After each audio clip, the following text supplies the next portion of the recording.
আমি তমালিকা। অনেকদিন সে কিছু করতে পারলো না, কারণ লকডাউন, এর জন্য সবাই বাসায় থাকতো। তাও শ্বশুর আব্বা প্রত্যেক সকালে আমার বুক দেখার জন্য চামচ ফেলতো মেঝেতে। উনি যে আর নিজেকে কন্ট্রোল রাখতে পারছে না তা আমি বুঝতাম, কারণ উনি করিডোর দিয়ে হেঁটে যাওয়ার সময় যদি কেউ না থাকতো আশেপাশে, তাইলে আমার শরীরে হাত বুলিয়ে একটা বাড়ি দিতেন। আমি এটা এনজয় করতাম, কারণ আমার হাজবেন্ড এইরকম কিছুই করতো না। যাই হোক, অনেকদিন চলে গেল, কেউ বাসার বাইরে যায় না, ঘুরতে যাওয়া হয় না দেখে আমি একদিন একটা কমলা রঙের শাড়ি পরলাম, সাথে হলুদ ব্লাউজ। কিন্তু আমার হাজবেন্ড আমাকে তেমন পাত্তা দিল না। আমরা সবাই দুপুরে খাবার খেয়ে যার যার রুমে চলে আসলাম। বিকেল 5টার দিকে আমি আমার হাজবেন্ডকে বললাম, চলো না একটু ছাদে ঘুরে আসি। আমার হাজবেন্ড বলল তার নাকি 3 ঘন্টার মিটিং আছে। আমি মন খারাপ করে একা একা যাবো বলে রেডি হলাম।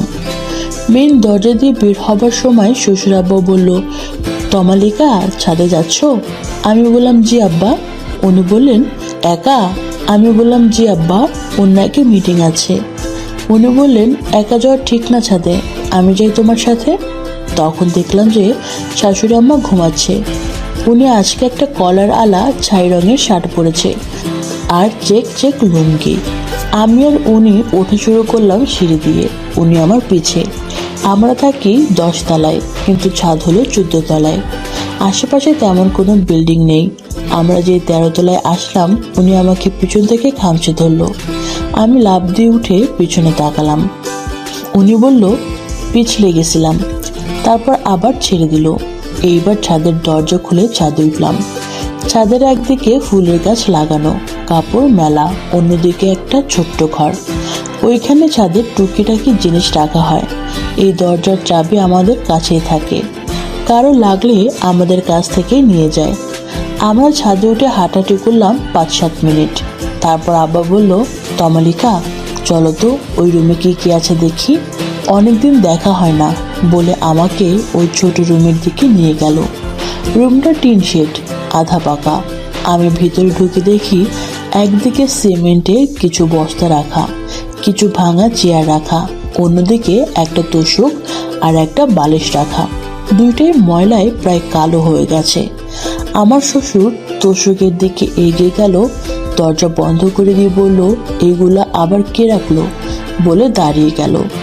আমি একটু এগিয়ে গেলাম, তখন উনি ওনার চশমাটা ওনার শার্টের পকেট থেকে নিচে ফেলে বললেন, তমালিকা একটু তুলে দিবে? আমি ওনার চশমা তুলতে একটু ঝুঁকেছি, তখন উনি আমার পিছে গিয়ে জড়িয়ে ধরলেন। আমি সাথে সাথে সোজা হয়ে বললাম, আব্বা আপনি কি করছেন, আপনার চশমা নেন। উনি বলল, তমালিকা চলো না একটু লাগাই, বলেই ধাক্কা দিল। আমি বললাম, ছি ছি, আমি আপনার ছেলের বউ। উনি বললেন, তো কি হয়েছে, সেদিন কি মজা পাওনি? আমি একটু আমতা আমতা করতে লাগলাম, কারণ আমি আসলে সেদিন একটু মজা পেয়েছি, সো আমার লোভ হচ্ছিল। উনি এই কথা বলে আমাকে বলল, তাহলে চলো, ভয় পেও না, আমি পুরোই পাথর হয়ে দাঁড়িয়ে আছি। উনি আমার কাছাকাছি এসে দাঁড়ালেন। আমি বললাম, আপনি যা চান তা করতে পারি, যদি কেউ না জানে। আচ্ছা বলে উনি আমাকে অনেক শক্ত করে ধরে চুমু দিলেন। আমিও তখন উনাকে রেসপন্স দিলাম।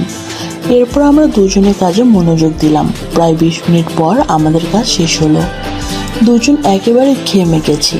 আমার ব্লাউজ পুরাই ঘেমে ভিজে গেছে, আর আমার শ্বশুরের শার্ট ভিজে আরও গাঢ় হয়ে গেছে।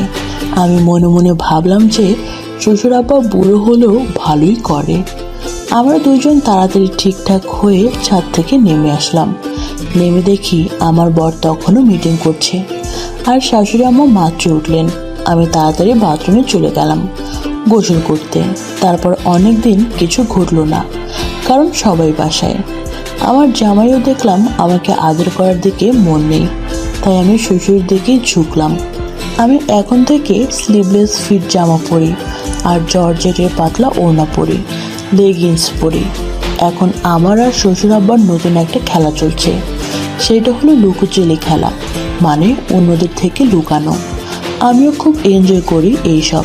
যাই হোক, একদিন অনন্যা আমার বান্ধবী আমাকে ফোন দিল। হ্যালো লিমা, কি রে, কি খবর, কেমন আছিস?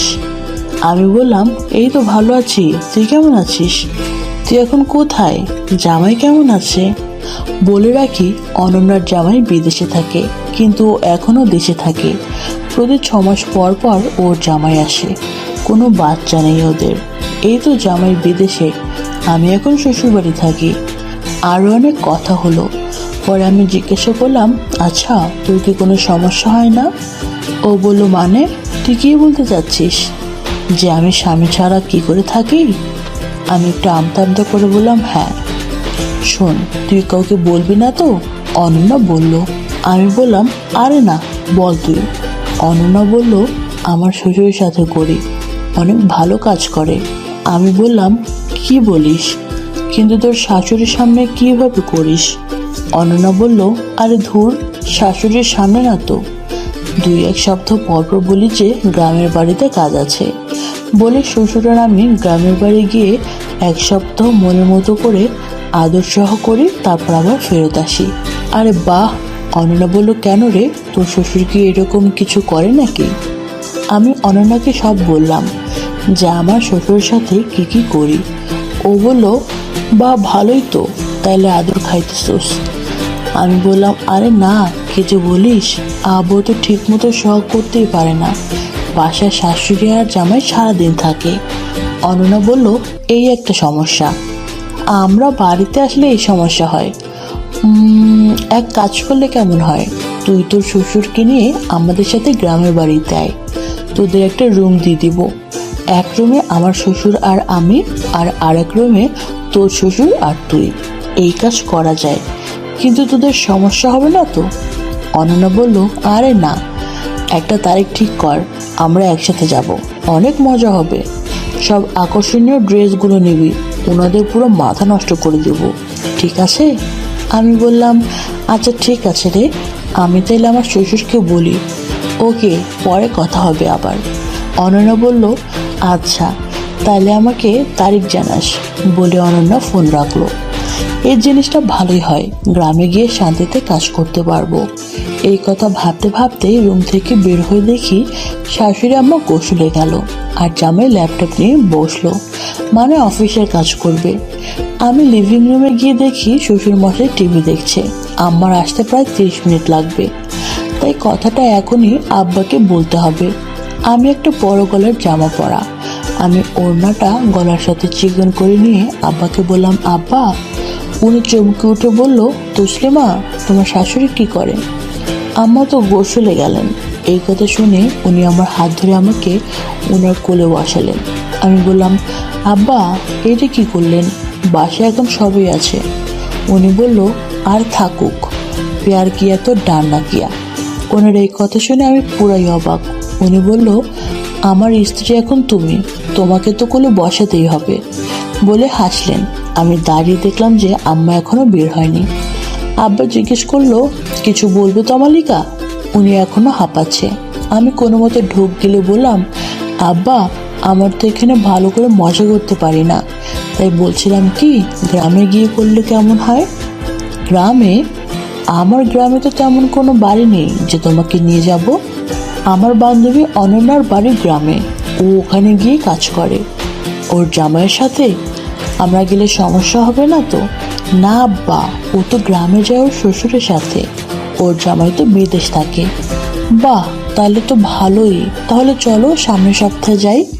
ওকে আব্বা, তাহলে আমি অনন্যাকে জানিয়ে দিলাম যে আমরা যাব। এই কথা শেষ হওয়ার সাথে সাথে আমার রুমে আসলো। আমি ফোন দেওয়ার জন্য বারান্দায় গেলাম। হ্যালো অনন্যা। বল। আমরা স্বপ্নের সপ্তাহে যাব তোদের সাথে। সত্যি? অনেক মজা হবে। ঠিক আছে, ওকে, তাহলে এখন রাখি, তুই টিকিট কেটে রাখিস। এই বলে একটু মুচকে হাসলাম। বন্ধুরা, আজ এ পর্যন্তই।